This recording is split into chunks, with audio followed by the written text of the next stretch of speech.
Chapter 30. Further Features of Ecstatic Love for Krishna. Confusion. There is the following statement in the Hamsadutta. Quote, "One day, when Srimati Radharani was feeling much affliction because of her separation from Krishna, she went to the bank of the Yamuna with some of her friends.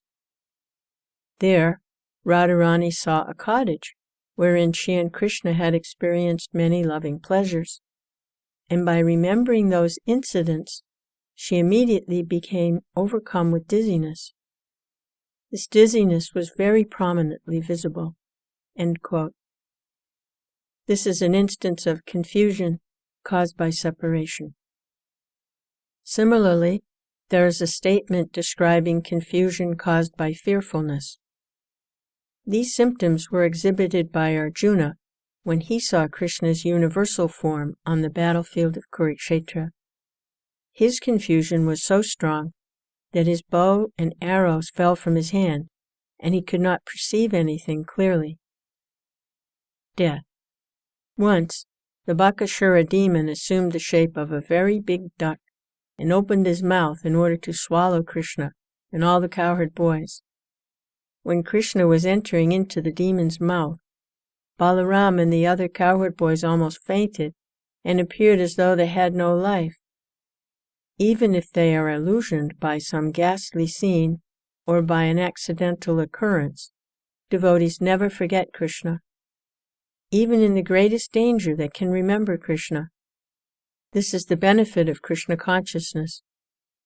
Even at the time of death, when all the functions of the body become dislocated, the devotee can remember Krishna in his innermost consciousness, and this saves him from falling down into material existence. In this way, Krishna consciousness immediately takes one from the material platform to the spiritual platform. In this connection, there is a statement about persons who died at Mathura. Quote, "These persons had a slight breathing exhilaration. Their eyes were wide open, the colors of their bodies were changed, and they began to utter the holy name of Krishna. In this condition, they gave up their material bodies." End quote. These symptoms are prior manifestations of death. Laziness. When, because of self-satisfaction or dislike of excessive labor, person does not perform his duty in spite of having the energy, he's called lazy. This laziness also is manifest in ecstatic love of Krishna. For example, when some Brahmins were requested by Nanda Maharaj to circumambulate Govardhan Hill, they told him that they were more interested in offering benedictions than in circumambulating Govardhan Hill. This is an instance of laziness caused by self-satisfaction. Once, when Krishna, along with his cowherd boyfriends, was having a mock battle, Subala showed the symptoms of fatigue. Krishna immediately told his other friends, quote, "Subala is feeling too fatigued for mock fighting with me, so, please, do not disturb him any more by inviting him to fight." End quote. This is an instance of laziness caused by dislike of excessive labor. Inertness. In the 10th canto, 21st chapter, 13th verse of Srimad Bhagavatam, there is an appreciation of the gopis of the inertia of the cows in Vrindavan. The gopis saw that the cows were hearing the sweet songs vibrated by Krishna's flute, and were appearing to be drinking the nectar of these transcendental sounds. The calves were stunned, and they forgot to drink the milk from the milk bags. Their eyes seemed to be embracing Krishna, and there were tears in their eyes. This is an instance of inertia resulting from hearing the transcendental vibrations of Krishna's flute. When Lakshmana became disturbed upon hearing words against Krishna, she remained inert and did not move her eyelids. This is another example of inertia caused by hearing. In the 10th canto, 71st chapter, 35th verse of the Srimad Bhagavatam, there is an account of King Yudhishthira's bewilderment after his bringing Krishna into his home with the greatest respect. King Yudhishthira was very much bewildered because of his transcendental pleasure at having Krishna present in his house. In fact, while receiving Krishna, King Yudhishthira forgot himself. This is an instance of inertia resulting from the ecstasy of seeing Krishna. There is another instance in the 10th canto, 39th chapter, 34th verse of Srimad Bhagavatam. When Krishna was going to Mathura, all of the gopis were standing behind Krishna, and upon seeing the chariot leaving, they stood there stunned and did not move. They remained like that until the flag of the chariot and the dust thrown up by its wheels became invisible. Krishna was once addressed by his friend thus, quote, "My dear Mukunda, Krishna, due to their being separated from you, the cowherd boys are standing just like neglected deities in the house of a professional Brahmin." End quote. There is a class of professional Brahmins who take to deity worship as a means of earning their livelihood. Brahmins in this class are not very interested in the deity. They are interested mainly in the money they can earn as holy men. So the deities worshipped by such professional Brahmins are not properly decorated. Their dress is not changed, and their bodies are not clean. They look dirty and are not very attractive. Actually, deity worship should be done very carefully. The dress should be changed daily, and as far as possible there should be ornaments. Everything should be so clean that the deity is attractive to all visitors. Here, the example is given of the deities in the house of a professional Brahmin, because such deities are not at all attractive. The friends of Krishna, in the absence of Krishna, were appearing like such neglected deities. Bashful. When Radharani was first introduced to Krishna, she felt very bashful. One of her friends addressed her in this way, quote, "My dear friend, you have already sold yourself and all your beauty to Govinda. Now you should not be bashful. Please look upon him cheerfully. One who has sold an elephant to another person should not make a miserly quarrel about selling the trident which controls the elephant." End quote. This kind of bashfulness is due to a new introduction in ecstatic love with Krishna. The heavenly king, Indra, upon being defeated in his fight with Krishna for possession of the Parijata flower, became very bashful because of his defeat. He was standing before Krishna, bowing down his head, when Krishna said, quote, "All right, Indra, you can take this Parijata flower. Otherwise, you will not be able to show your face before your wife, Sachi Devi." End quote. Indra's bashfulness was due to defeat. In another instance, Krishna began to praise Uddhava for his various high qualifications. Upon being praised by Krishna, Uddhava also bowed down his head bashfully.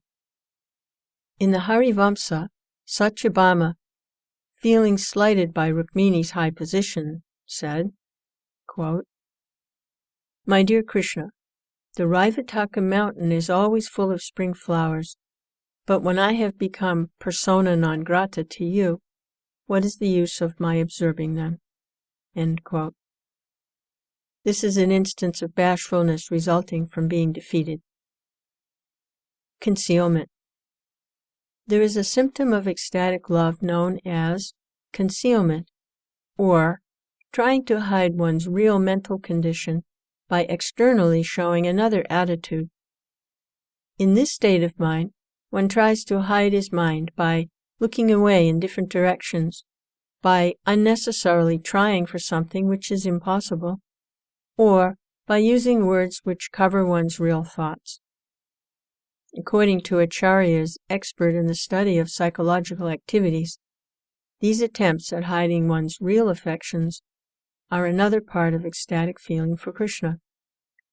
In the 10th canto, 32nd chapter, 14th verse of Srimad Bhagavatam, Sukadeva Goswami states, quote, "My dear king, the gopis were always beautiful and decorated with confidential smiles and alluring garments.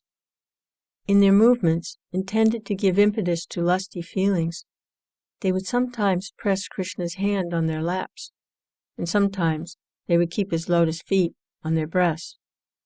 After doing this, they would talk with Krishna as if they were very angry with him." End quote. There is another instance of this concealment in ecstatic love. When Krishna, the supreme joker, planted the Parijata tree in the courtyard of Satyabhama, Rukmini, the daughter of King Virabhadra, became very angry, but due to her natural gentle behavior, she did not express anything. No one could understand Rukmini's real mental condition. This is an instance of competitive concealment. There is another instance in the first canto, 11th chapter, 28th verse of Srimad Bhagavatam. After entering Dwarka, Krishna is received in different ways by different members of his family. Upon seeing their husband from a distance, the queens of Dwarka immediately embraced him with their minds and slowly glanced over him. As Krishna came nearer, they pushed their sons forward to embrace him. Others were trying, out of shyness, not to shed tears, but they could not keep the tears from gliding down. This is an instance of concealment caused by shyness. On another occasion, when Srimati Radharani thought that Krishna was involved with another woman, she addressed her friend in this manner, quote, "My dear friend, as soon as I think of Krishna, the cowherd boy, attached to some other woman, I become stricken with fearfulness. The hairs on my body stand up. I must be very careful that Krishna will not see me at such times." End quote. This is an instance of concealment caused by shyness and diplomatic behavior. It has been stated, quote, "Although Srimati Radharani developed a deep loving affection for Krishna, she hid her attitude in the core of her heart so that others could not detect her actual condition." End quote. This is an instance of concealment caused by gentleness. Once, when Krishna and his cowherd friends were enjoying friendly conversation, Krishna began to address his associates in casual language. At that time, Krishna's servant Patri was also enjoying the conversation. But then, remembering his position of servitude, Patri bowed down before his master, and with great respect and control, he stifled his smiling. This subdued smiling is an instance of concealment caused by respectful attitude. Remembering. There are many symptoms of ecstatic love caused by remembering Krishna. For example, one friend of Krishna informed him, quote, "My dear Mukunda, just after observing a bluish cloud in the sky, lotus-eyed Radharani immediately began to remember you, and simply by observing this cloud, she became lusty for your association." End quote. This is an instance of remembering Krishna in ecstatic love because of seeing something resembling him. Krishna's bodily complexion is very similar to the bluish hue of a cloud. So, simply by observing a bluish cloud, Srimati Radharani remembered him. One devotee said that even when he was not very attentive, he would sometimes, seemingly out of madness, remember the lotus feet of Krishna within his heart. This is an instance of remembrance resulting from constant practice. In other words, devotees who are constantly thinking of the lotus feet of Krishna, even if they are momentarily inattentive, will see the figure of Lord Krishna appearing within their hearts. Argumentativeness. Madhu Mangal was an intimate friend of Krishna, coming from the Brahmin community. Krishna's friends were mostly cowherd boys belonging to the Vaishya community, but there were others who belonged to the Brahmin community. Actually, in Vrindavan, the Vaishya community and the Brahmin community are considered prominent. This Madhumangala one day addressed Krishna in this fashion, quote, "My dear friend, I can see that you're not aware of the peacock feathers that are falling on the ground, and, at the same time, you are unmindful of the flower garlands which are offered to you. I think I can guess the reason for your absent-mindedness when I see your two eyes flying over to the eyes of Srimati Radharani, just like black drones flying to lotus flowers." End quote. This is an instance of an argumentative suggestion in ecstatic love. Once, while Krishna was out walking, one of the associates of Radharani told her, quote, "My dear friend, do you think that this walking personality is a tamala tree? If he is a tamala tree, then how is it possible for him to walk and be so beautiful? Then, his personality might be a cloud. But if he's a cloud, then where is the beautiful moon within? Under the circumstances, I think it may be granted that this person is the same enchanting personality of Godhead by whose flute vibration the three worlds are captivated. He must be the same Mukunda who is standing before Govardhan Hill." End quote. This is another instance of an argumentative presentation of ecstatic love. There's a footnote for tamala tree, and the footnote reads, "The tamala tree is always described as being the same color as Krishna." End of footnote. Anxiety. In the 10th canto, 29th chapter, 26th verse of Srimad Bhagavatam, when Krishna asked all the gopis to go back to their homes, they did not like it. Because of their grief at this, they were sighing heavily, and their beautiful faces appeared to be drying up. In this condition they remained without making a sound. They began to draw lines on the ground with their toes, and with their tears they washed the black ointment from their eyes onto their breasts, which were covered with red kumkum powder. This is an instance of anxiety in ecstatic love. One of the friends of Krishna once informed him, quote, "My dear killer of the demon Mura, your kind and gentle mother is very anxious because you've not returned home, and with great difficulty she has passed the evening constantly sitting on the corridor platform of your home. It is certainly astonishing how you could forget your mother while you are off somewhere engaged in your playful activities." End quote. This is another instance of deep anxiety in ecstatic love. When Mother Yasoda was very anxiously waiting for Krishna to return from Mathura, Maharaj Nanda gave her this solace, quote, "My dear Yasoda, please don't be worried. Dry your beautiful lotus-like face. There's no need for you to breathe so hotly. I will go immediately with Akrura to the palace of Kamsa and get your son back for you." End quote. Here is an instance of anxiety in ecstatic love caused by Krishna's awkward position. Thoughtfulness. In the Vaishakha Mahatmya section of the Padma Purana, a devotee states that, though in some of the 18 Puranas the process of glorifying Lord Vishnu is not mentioned, and the glorifying of some demigod is offered, such glorification must be continued for millions of years. For when one studies the Puranas very scrutinizingly, he can see that ultimately Lord Vishnu is the Supreme Personality of Godhead. This is an instance of ecstatic love developed out of thoughtfulness.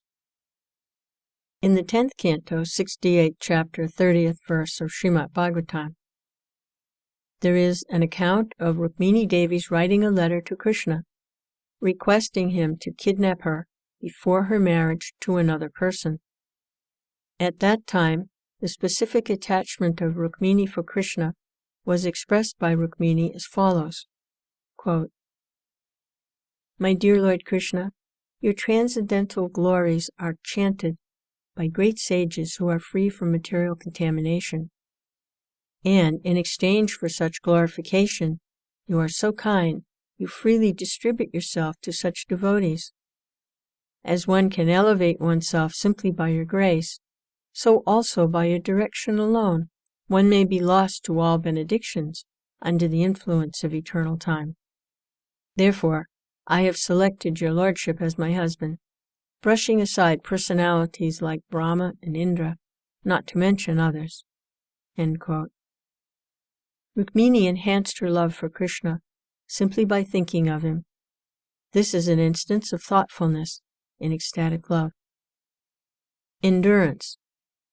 When a person is fully satisfied due to attaining knowledge, transcending all distress, or achieving his desired goal of life in transcendental devotional service to God, at that time his state of endurance or steady mind is called driti. At this stage, one is not perturbed by any amount of loss, nor does anything appear to be unachieved by him. According to the opinion of Bhartrhari, the learned scholar, when a person is elevated to this state of endurance, he thinks as follows, quote, "I do not wish to be a highly posted government servant. I shall be satisfied even if I have to eat food collected by begging. I shall prefer to remain naked without proper dress of garments. I shall prefer to lie down on the ground without any mattress. Despite all these disadvantages, I shall refuse to serve anyone, not even the government." End quote. In other words, when one is in ecstatic love with the personality of Godhead, he can endure any kind of disadvantages calculated under the material concept of life. Nanda Maharaj, the father of Krishna, used to think, quote, "In my pasturing ground, the goddess of fortune is personally present, and I possess more than 100,000 cows, which loiter here and there. And above all, I have a son like Krishna, who is such a powerful, wonderful worker. Therefore, even though I am a householder, I'm feeling so satisfied." End quote. This is an instance of mental endurance resulting from the absence of all distress. In another instance, a devotee says, quote, "I'm also swimming in the nectarine ocean of the pastimes of the personality of Godhead. And, as such, I have no more attraction for religious rituals, economic development, sense gratification, or even the ultimate salvation of merging into the existence of Brahman." End quote. This is an instance of the mind's endurance due to achieving the best thing in the world. The best thing in the world is absorption in Krishna consciousness. Happiness. It is described in the Vishnu Purana that when Akrura came to take Krishna and Balaram to Mathura, just by seeing their faces, he became so cheerful that all over his body there were symptoms of ecstatic love. That state is called happiness. It is stated in the 10th canto, 33rd chapter, 12th verse of Srimad Bhagavatam, quote, "Upon seeing that Krishna's arm was placed on her shoulder, one of the gopis engaged in the rasa dance became so ecstatically happy that she kissed Krishna on his cheek." End quote. This is an instance of feeling happiness because of achieving a desired goal. Eagerness.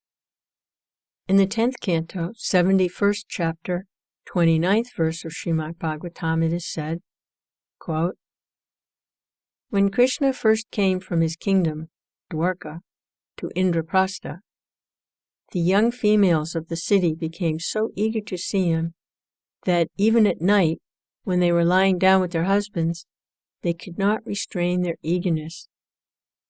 Even though they were not properly dressed, and although their hair was loose and there were many household duties to perform, they still gave up everything and immediately went into the street to see Krishna." End quote. This is an instance of eagerness, of ecstatic love. There's a footnote for Indraprastha. Footnote reads, "Indraprastha is the present-day Delhi." End of footnote.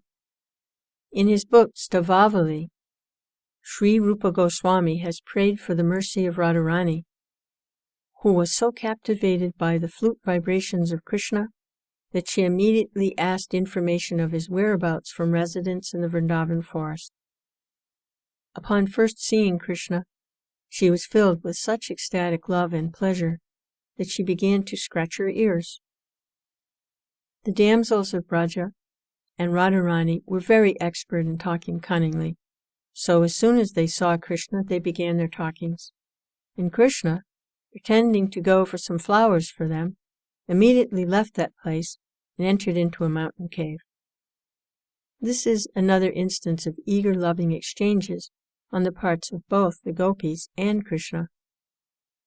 When Krishna was fighting with the Kaliya snake by dancing on his heads, Kaliya bit Krishna on the leg.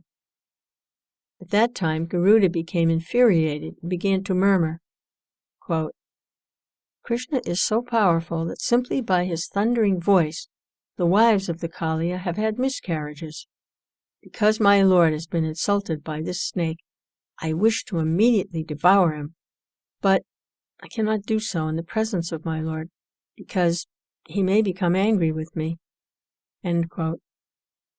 This is an instance of eagerness to act in ecstatic love as a result of dishonor to Krishna.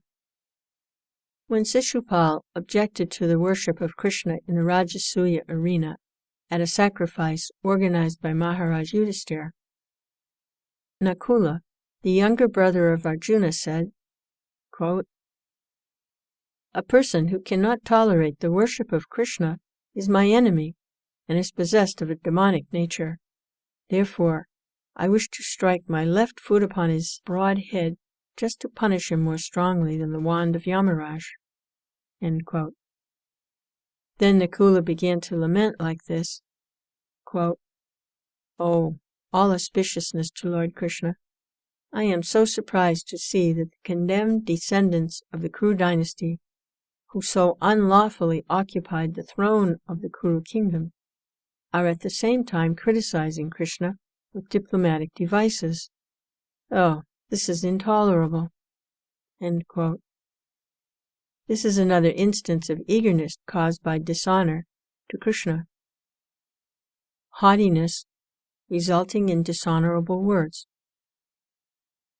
In the Vidagdha Madhava, Kutila, a sister-in-law of Radharani, began to criticize Krishna in this way, quote, "Krishna, you're standing here, and Radharani, who has just been married to my brother, is also standing here.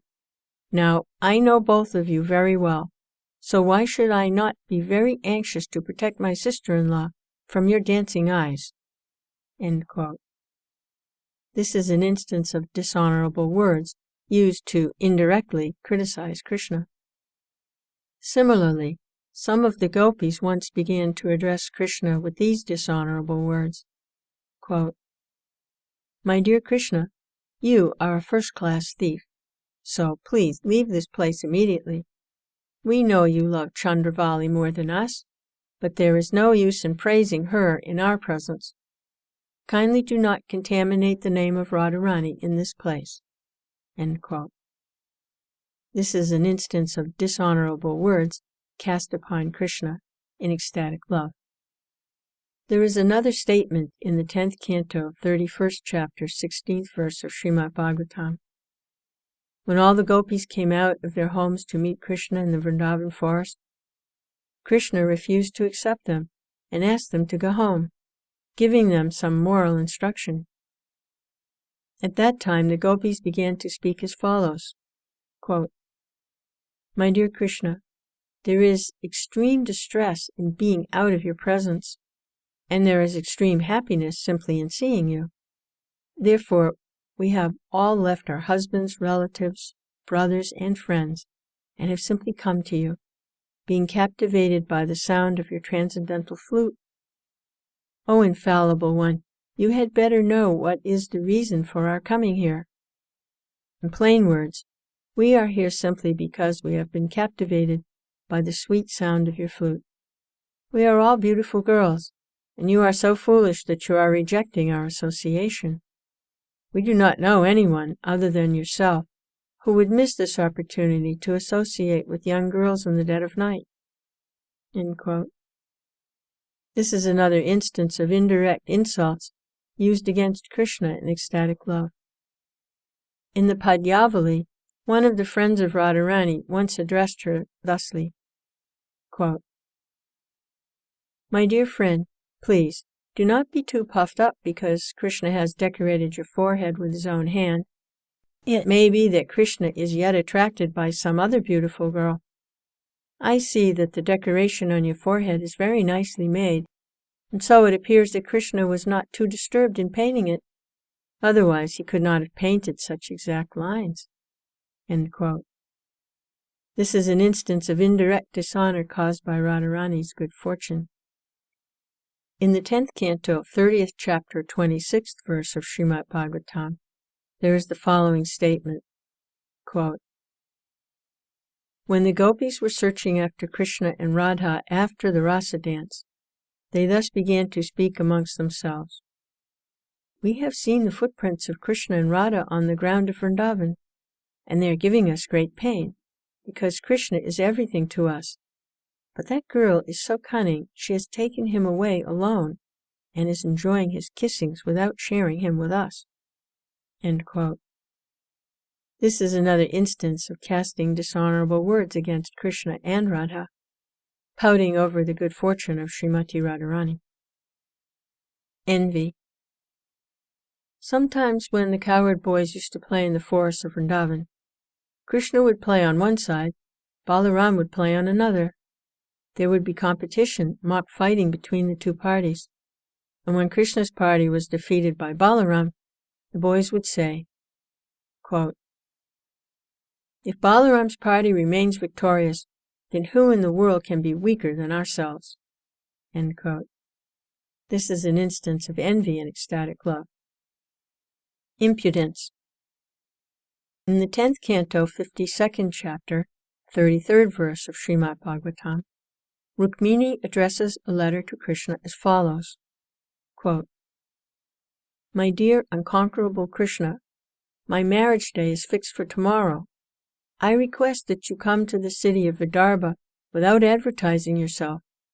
Then have your soldiers and commanders suddenly surround and defeat all the strength of the king of Magda, and by thus adopting the methods of the demons, please kidnap and marry me." End quote. According to the Vedic system, there are 8 kinds of marriages, out of which one is called Rakshasa Vivaha. Rakshasa Vivaha refers to kidnapping a girl and marrying her by force, and is considered to be a demonic method.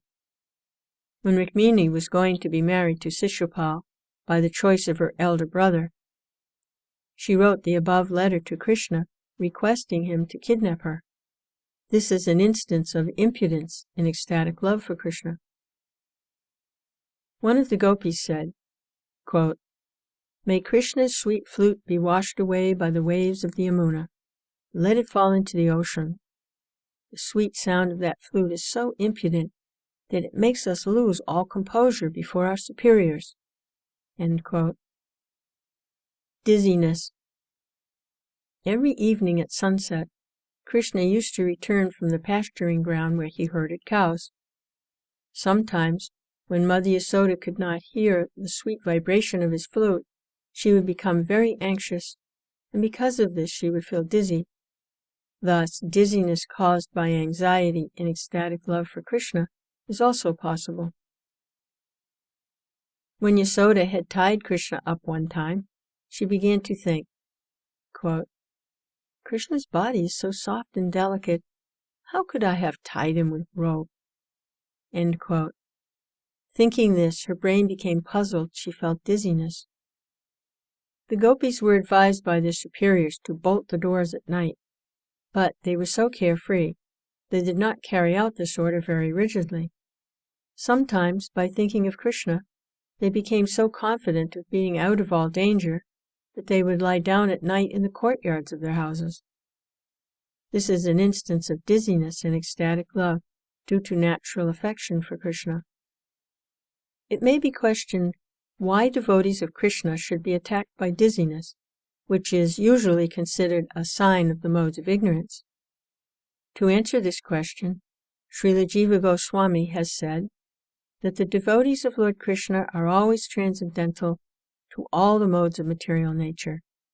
When they feel dizzy or go to sleep, they're not considered to be sleeping under the modes of nature, but are accepted as being in a trance of devotional service.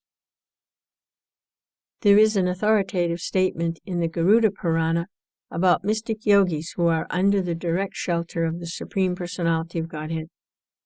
Quote, in all three stages of your consciousness, namely wakefulness, dreaming, and deep sleep, the devotees are absorbed in the thought of the Supreme Personality of Godhead. Therefore, in their complete absorption in the thought of Krishna, they do not sleep. End quote. Alertness. A devotee once stated, quote, I have already conquered the modes of ignorance, and am now on the platform of transcendental knowledge. Therefore, I shall be engaged only in searching after the Supreme Personality of Godhead. End quote. This is an instance of alertness in ecstatic love. Transcendental alertness is possible when the illusory condition is completely overcome. At that stage, when in contact with any reaction of material elements, such as sound, smell, touch, or taste, the devotee realizes the transcendental presence of the Supreme Personality of Godhead. In this condition of ecstatic symptoms, that is, standing of the hair on the body, rolling of the eyeballs, and getting up from sleep, are persistently visible. When Srimati Radharani first saw Krishna, she suddenly became conscious of all transcendental happiness, and the functions of her different limbs were stunned. When Lalita, her constant companion, whispered into her ear the holy name of Krishna, Radharani immediately opened her eyes wide. This is an instance of alertness caused by hearing the sound of Krishna's name. One day, in a joking mood, Krishna informed Radharani, quote, my dear Radharani, I'm going to give up your company. End quote. Upon saying this, he immediately disappeared. Because of this, Radharani became so afflicted that the hue of her body changed. She immediately fell down upon the ground of Vrindavan. She had practically stopped breathing, but when she smelled the flavor of the flowers on the ground, she awoke in ecstasy and got up. This is an instance of transcendental alertness caused by smelling. When Krishna was touching the body of one gopi, the gopi began to address her companion thus, quote, my dear friend, whose hand is this touching my body? I had become very afraid after seeing the darkened forest on the bank of the Yamuna, but suddenly the touch of this hand saved me from hysterical fits. End quote. This is an instance of alertness caused by touching. One of the gopis informed Krishna, quote, my dear Krishna, when you disappeared from the arena of the rasa dance, our most dear friend Radharani immediately fell on the ground and lost consciousness. But after this, when I offered her some of your chewed betel nut remnants, she immediately returned to consciousness with jubilant symptoms in her body. End quote. This is an instance of alertness caused by tasting. One night, Srimati Radharani was talking in a dream. Quote, my dear Krishna, she said, please, do not play any more jokes on me. Please stop. And please don't touch my garments either. Otherwise I shall inform the elderly persons, and I shall disclose all of your naughty behavior. End quote. While she was talking like this in a dream, she suddenly awoke and saw some of her superiors standing before her. Thus Radharani became ashamed and bowed down her head. This is an instance of alertness after awaking from sleep. There is another instance of this. A messenger from Krishna came to Srimati Radharani while she was sleeping, and Radharani immediately awakened. Similarly, when Krishna began to blow on his flute in the night, all the gopis, the beautiful daughters of the cowherd men, immediately got up from their sleep. There is a very beautiful comparison made in this connection. Quote, "The lotus flower is sometimes surrounded by white swans, and sometimes it is surrounded by black wasps, who are collecting its honey. When there is a thundering in the sky, the swans go away, but the black wasps stay to enjoy the lotus flowers." End quote. The gopis' sleeping condition is compared to the white swans, and the sound of Krishna's flute is compared to a black wasp. When Krishna's flute sounded, the white swans, which represent the sleeping condition of the gopis, were immediately vanquished, and the black wasp sound of the flute began to enjoy the lotus flower of the gopis' beauty.